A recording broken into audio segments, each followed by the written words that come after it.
May mga sandaling pakiramdam mo kulang ka. Hindi sapat ang sipag, ang bait mo, ang dasal mo.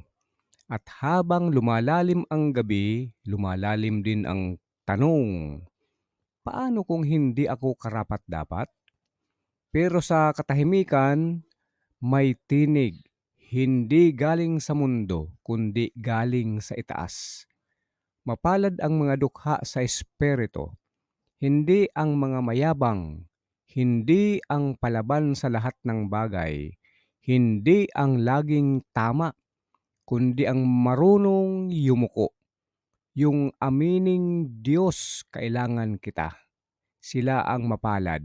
Dahil sa kanilang pagpapakumbaba, doon nagsisimula ang tunay na kayamanan, ang kaharian ng langit.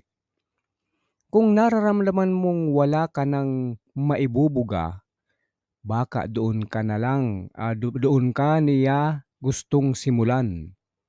Dahil ang Diyos hindi naghahanap ng perpektong tao.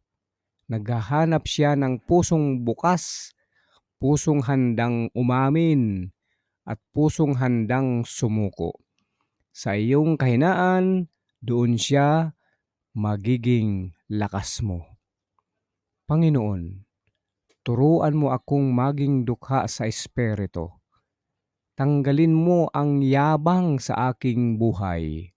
Palitan mo po ng kababaang loob.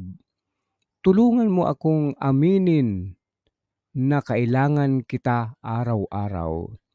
Salamat po dahil sa iyo, ang kawalan ko ay kayamanan. Kayamanang walang hanggan.